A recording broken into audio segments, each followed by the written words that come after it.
this talk, What's Love Got to Do with It, I didn't realize that we were going to have karaoke here at this conference. How many of you were here with the karaoke? All right, you guys ready? Let's stand up. What's love got to do with it? What's love and a second-hand emotion? What's love got to do with it? Who needs a heart when a heart can't be broken? Excellent. Right on. All right, so I want to talk a little bit about what we're doing in Oakland and what I'm doing and why. In 2009, I moved to Oakland from Los Angeles. And I did that. I was a filmmaker. And I had a film project bring me to Oakland. And so I had every intention of going back to LA. But as it turned out, something in my gut kept saying, stay in Oakland, move to Oakland. And I wasn't sure why. But I listened to my gut and I did that. And so what I want to talk about is actually why I ended up staying in Oakland and what that calling was for me. So basically, I was really intrigued by Oakland. I met some of the coolest, smartest young people I had ever met. And many of them were young people of color, millennials who were really passionate and engaged in climate change and the environment and social justice issues, working at that intersection. And I found the pulse, I just was feeling the pulse of an amazing, engaged community. So historically in Oakland, the passions for change have shown up as street protests. Anybody might have seen a few of those? But what I was discovering, in addition to that, there were a huge amount of change makers, of activists who were turning their passions into social enterprise, looking for solutions. And that completely intrigued me. So Oakland has always been at the forefront of the movement for justice. I just love Oakland for that. I mean, I would go so far as to say that Oakland's export is equity and justice consciousness, right? Oakland holds the collective consciousness of this country accountable for doing the right thing. You can't help but love it. It's deeply embedded in our DNA. So there was all of this exciting activity happening in Oakland, a full-on social innovations sector, and an amazing, robust nightlife, foodie restaurants popping up everywhere. I mean, a real, true renaissance. But also, in tandem with that, with local changemaker population, there was an influx of primarily young, white innovators and artists who were being financially pushed out of San Francisco, wanting an affordable, cool place to live, coming into Oakland. And what has happened is that there's a richness and a friction that has been created, and it's creating this atmosphere of change. And also, it's causing the city to grapple with issues of gentrification. Another really interesting thing about Oakland is the racial makeup. It's 1/4 black, 1/4 white, 1/4 brown, and 1/4 Asian and other. I know no other city in America like it. So, but Oakland is also a tale of two cities, because just east of downtown and Lake Merritt, and further and a little west, there is absolutely no renaissance happening. As a matter of fact, the financial gap has widened. Too many people of color who are left out of jobs, economic development, decent education, none of that is happening in those neighborhoods. And for some, the street economy is their main means of survival. This is the Oakland that you've probably read about in the news. And by the way, there are some brilliant entrepreneurs in the street economy. Brilliant. And I often wonder, what genius are we missing out on because there is no access? So on one hand, we've got the this really excitement of this city filled with change makers and entrepreneurs and innovators who I truly believe are giving me hope that we're going to have a bright future.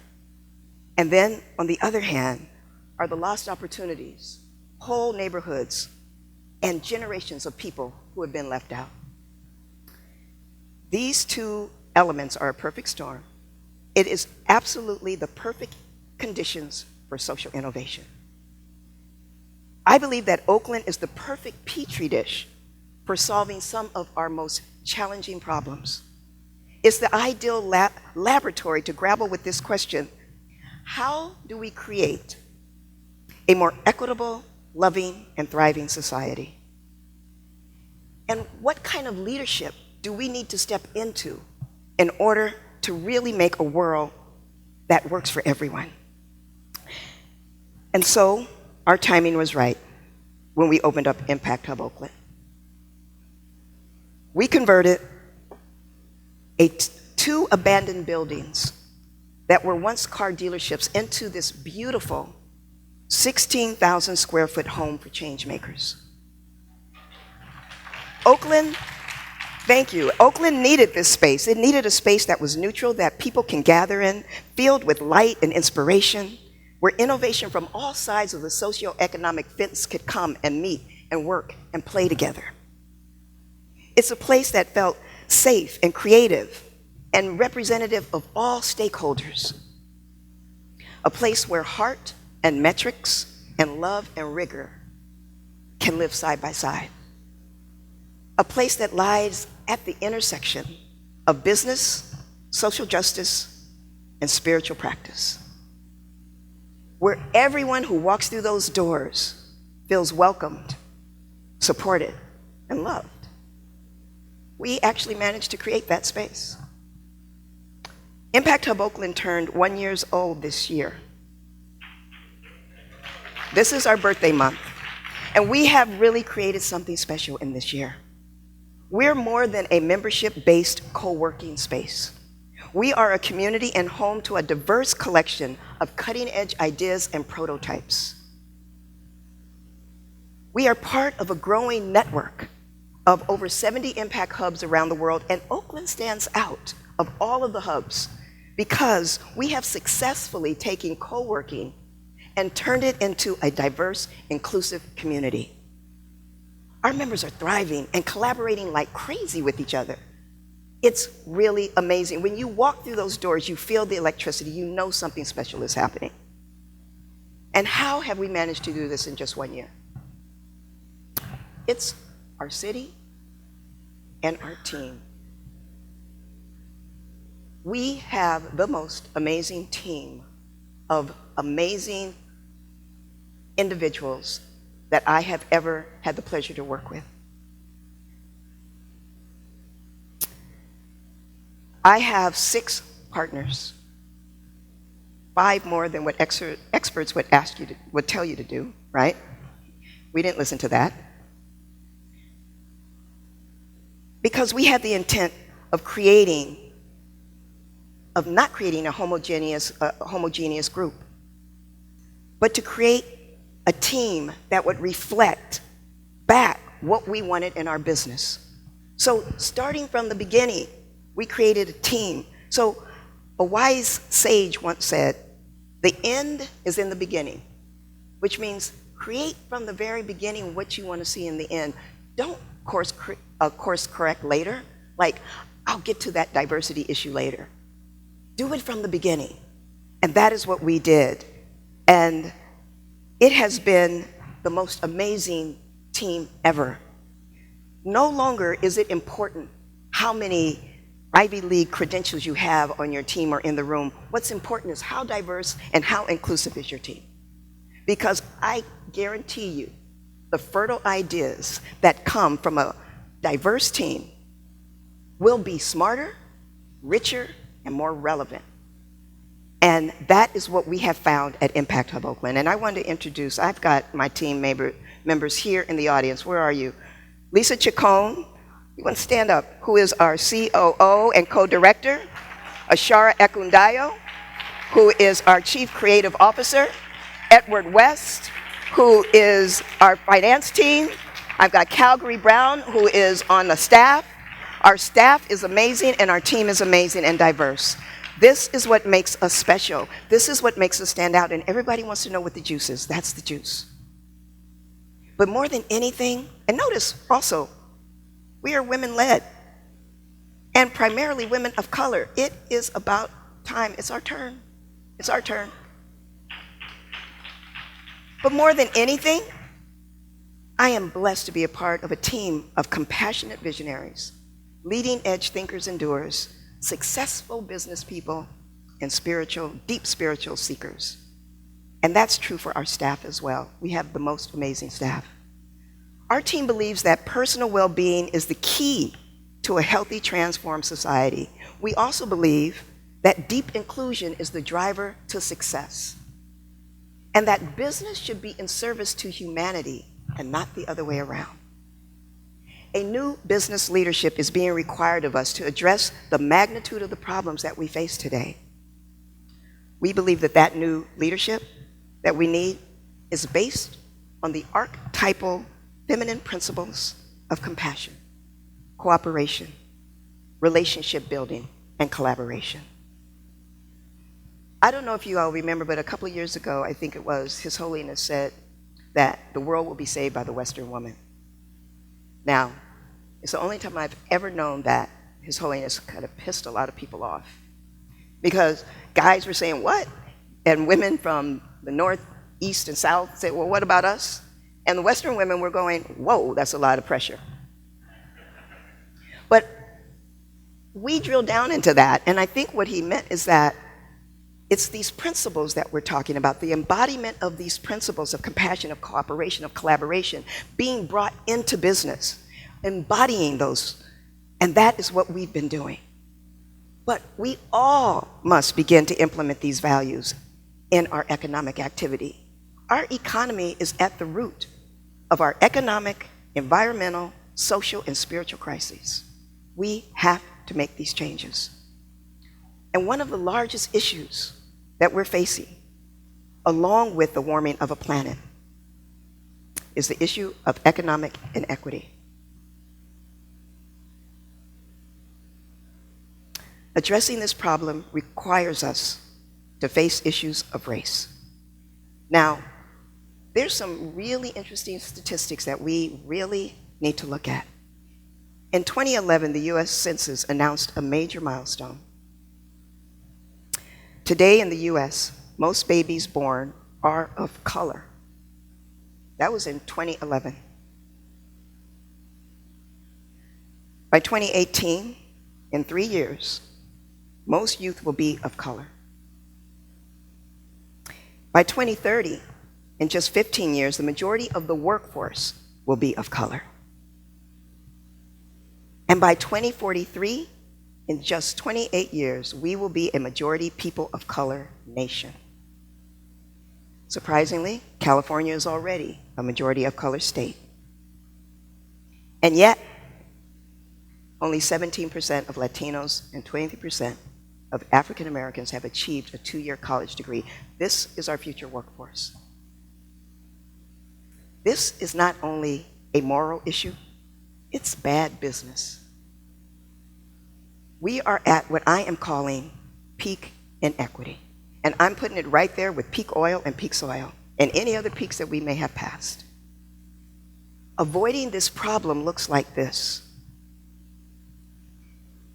Go ahead and laugh. We need to laugh at ourselves, right?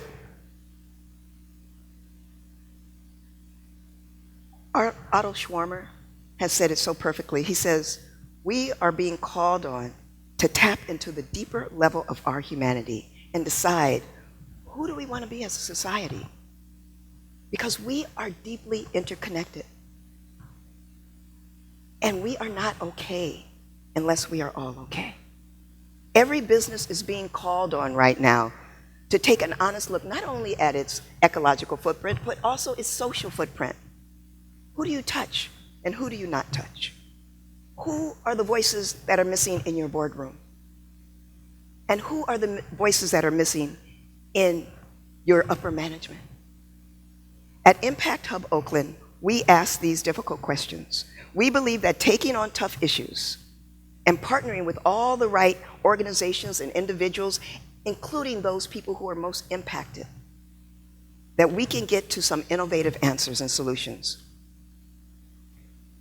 And I believe that Oakland has the possibility to be the model of a transformational 21st century city and model for the rest of this country if we do this thing right. Collaboration and partnership is the key. All of our programs, classes, and workshops and conferences that we create are in partnership. Here are some of the core themes that have emerged since we've been doing Hub Oakland and that we're focusing on. Tech and equity. Women of Impact, which is our women's group that's starting March 31st. Innovation and systems thinking. Whole person development. Startup Business Academy. Pathways to Justice. Creative Arts Lab. This Holistic Economics and Finance, in June we're having our first conference called the Whole Person Economy Conference that is going to be really amazing. We really hope that you'll come to that. And one of my favorites is also our Youth Impact Hub. We are the only hub to have a youth hub. And we have selected our first cohort in December of young youth entrepreneurs. They will be giving their pitches on May 23rd. We need judges. We need you to support the youth in Oakland. Please come out. I could go on and on, but the invitation is to come to Oakland. Come check us out. See what we're doing. Become a part of our community, partner, become a member. Because our team is holding the vision that together, partnering, that we really can create the most beautiful world that we know is possible. So today happens to be a very auspicious day for me.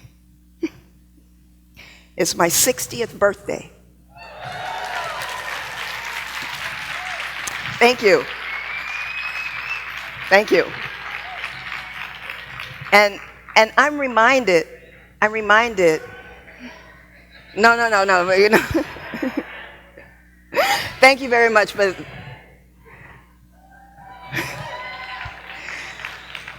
you know, I'm reminded that 60 years ago, in 1955, on December 1st, a little bitty seamstress from Montgomery, Alabama, who decided she was sick and tired of being sick and tired and refused to give up her seat on the bus, Miss Rosa Parks. She started the movement, and she is now called the mother of the freedom movement. I believe there is a new freedom movement that we are all called to midwife right now today. That the freedom to create a new world, the freedom to step into a whole new worldview, to create a new paradigm, something completely undone before. We have that opportunity right now. Freedom to redesign a world that is both sustainable and equitable, where creating and throwing away a plastic bottle no longer exists, nor does it exist to create and throw away whole communities of low opportunity people. That we need to get on the bus with each other. Travel the 880 corridor from Silicon Valley to Oakland to Richmond and back. And we can pick up some folks from San Francisco too. The invitation is for us to go deeper inside ourselves and with each other. We need to make race and privilege work a requirement in the tech community and in all of our businesses. Let's be fearless about the change we want to see on the planet. And let's be free to open up our hearts and really answer the question, what love's got to do with it? It's got everything to do with it. So I want to share this photo with you in closing. That's my family. I'm the little one in the middle on the couch, the youngest of four. And that's my sister Smiley, who's here with me today. I was taught by my family that I had a role to play in making this world a better place. And I'm continually digging into that and figuring out what that means and how it shows up, and it changes over time. And any day now, I could be found walking out of a meeting with our CFO, a financial meeting with our CFO, and going straight to Spirit Rock, teaching a retreat there and back again. It's all becoming seamless to me.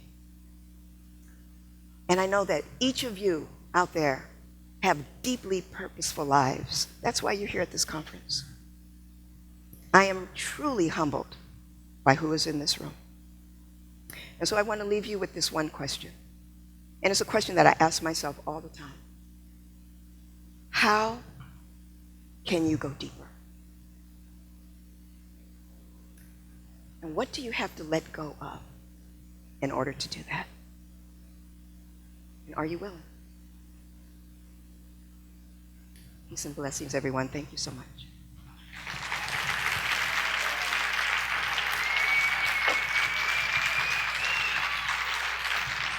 Thank you.